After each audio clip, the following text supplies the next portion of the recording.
आप देख रहे हैं अल्फा डिफेंस हिंदी में आपका स्वागत है। आप हमें ज्वाइन कर सकते हैं सोशल मीडिया पर, फेसबुक, इंस्टाग्राम, ट्विटर और इंग्लिश व्यूअर्स हमें ज्वाइन कर सकते हैं अल्फा डिफेंस इंग्लिश पर।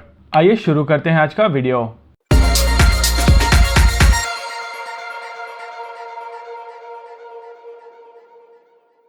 आज के इस वीडियो में हम लोग कुछ टफ क्वेश्चंस के बारे में बात करेंगे।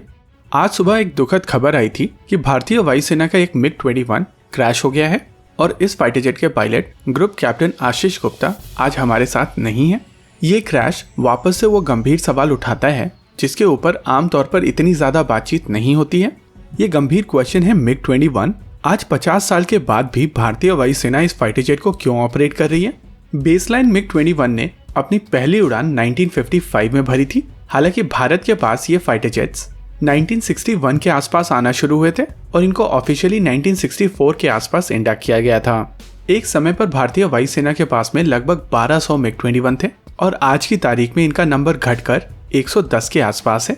साल 2013 की एक न्यूयॉर्क टाइम्स रिपोर्ट के हिसाब से भारतीय वायुसेना के लगभग 170 पायलट इन फाइटर जेट से एसोसिएटेड अलग अलग एक्सीडेंट्स में अपनी जान गंवा चुके हैं। हालांकि उसके बाद चीजें बेहतर हुई हैं। साल 2013 में MiG-21 के FL वेरिएंट को रिटायर कर दिया गया था। वहीं जनवरी 2014 में MiG-21 PF वेरिएंट्स को भी रिटायर किया गया था और माना जा रहा है कि बाकी बचे हुए MiG-21 साल 2025 तक रिटायर कर दिए जाएंगे।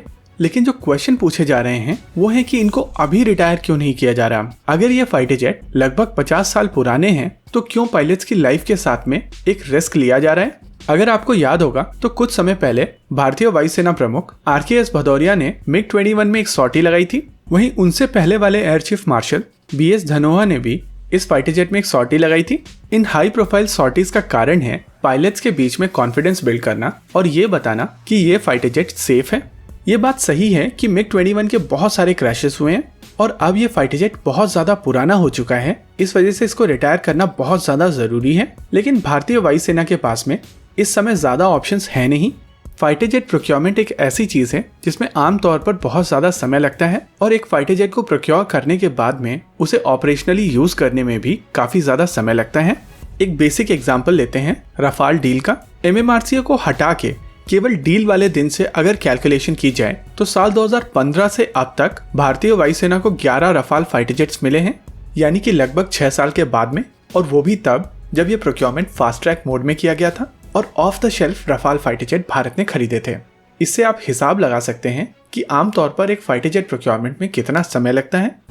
इंटरेस्टिंग चीज ये है कि LCA तेजस ने अपनी पहली उड़ान साल 2001 में भर ली थी और अगर आप इसको कंपेयर करेंगे JF-17 थंडर से तो थंडर ने अपनी पहली उड़ान साल 2003 में भरी थी, यानी कि 2 साल बाद, और वहां से केवल 5 साल के अंदर ये फाइटर जेट पाकिस्तानी एयरफोर्स में शामिल होने लगा था। इंटरेस्टिंग चीज ये है कि JF-17 थंडर ब्लॉक 1 बहुत सारी कमियों के साथ पाकिस्तानी एयरफोर्स में इंडक्ट कर लिया गया था। पाकिस्तानी एयरफोर्स ने JF-17 थंडर ब्लॉक 1 के 70 यूनिट का ऑर्डर दिया था और बाद में इन सभी कमियों को दूर करके JF-17 ब्लॉक 2 बनाया गया और माना जा रहा है कि JF-17 थंडर ब्लॉक 1 को ब्लॉक 2 स्टैंडर्ड्स पर अपग्रेड कर लिया जाएगा। तेजस के केस में साल 2011 में इस फाइटर जेट को IOC दिया गया और तब जाकर भारतीय वायुसेना के पायलट्स इस फाइटर जेट को उड़ा पाए। हालांकि चीजें वहां से बेहतर होना शुरू हुई थी। इस बात में कोई दो राय नहीं है कि सरकारी एजेंसीज ने इस फाइटर जेट को डिजाइन करने में काफी ज्यादा समय लिया, लेकिन इसमें भी कोई दो राय नहीं है कि भारतीय वायुसेना की तरफ से इस फाइटर जेट प्रोग्राम में बहुत ज्यादा सपोर्ट नहीं दिया गया था। अगर 2005 और 7 के आसपास भारतीय वायुसेना की प्लानिंग देखी जाए तो ये काफी ज्यादा अजीब थी। भारत उस समय Su-30 MKI काफी अच्छे नंबर में ऑपरेट कर रहा था। फिर भी भारत रशिया के साथ FGFA प्रोग्राम ज्वाइन करता है। वहीं दूसरी ओर MMRCA के तहत 126 रफाल खरीदने की कोशिश भी करता है, जबकि हेवी कैटेगरी में भारतीय वायुसेना के पास में Su-30 MKIs थे और मीडियम वेट कैटेगरी में एक डिसेंट नंबर में मिराज 2000 और MiG-29 थे। हालांकि उस समय के MiG-29 multi role fighter jets नहीं थे। लेकिन अगर आप इस प्लानिंग को देखें तो जो आपकी क्रिटिकल रिक्वायरमेंट थी, यानी कि MiG-21 रिप्लेसमेंट, उसको छोड़कर दूसरे प्रोजेक्ट्स में काफी हैवी इन्वेस्टमेंट किया जा रहा था और यही कारण है कि आज भारतीय वायुसेना इन MiG-21 को ऑपरेट कर रही है। वैसे ऐसा नहीं है कि ये MiG-21 बिल्कुल बेकार हैं और जैसे ही टेक ऑफ करते हैं इन फाइटर जेट्स में एक्सीडेंट्स हो जाते हैं। अगर पिछले साल के नंबर्स देखे जाएं तो पिछले साल किसी भी MiG-21 के साथ में कोई भी दुर्घटना नहीं हुई थी। पिछले साल के तीनों क्रैशेस मिग 29 के थे, लेकिन उससे पहले तक हर साल 1 या 2 इस फाइटर जेट के क्रैश हो रहे हैं और प्रैक्टिकली भारतीय वायुसेना के लिए काफी ज्यादा जरूरी है कि अब इस फाइटर जेट को कहीं ना कहीं रिटायर कर देना चाहिए। इसका सबसे बेहतरीन तरीका होता अगर भारतीय वायुसेना 100 या 120 तेजस मार्क 1A और ऑर्डर करके लगभग 24 फाइटर जेट पर ईयर के हिसाब से रोल आउट कराते, तो भारतीय वायुसेना को बहुत ही जल्द ये नंबर्स मिल जाते। इस बात में कोई दो राय नहीं है कि सरकारी प्रोडक्शन एजेंसीज ने इस फाइटर जेट के निर्माण में काफी ज्यादा समय लगाया है, लेकिन अगर आज की तारीख में भारतीय वायुसेना पाकिस्तानी एयरफोर्स की तरह इन प्रोडक्शन एजेंसीज को एक अच्छा खासा नंबर देती, तो ये प्रोडक्शन एजेंसीज अपनी प्रोडक्शन फैसिलिटीज को बड़ा बना सकती थी और काफी तेजी से ये भारतीय वायुसेना की जरूरतों को पूर्ण कर सकती थी। ओवरऑल आज की तारीख में अगर भारतीय वायुसेना अपने पायलट्स खो रही है, तो उसके लिए ये सरकारी प्रोडक्शन एजेंसीज, भारतीय वायुसेना और भारत सरकार तीनों रेस्पॉन्सिबल हैं।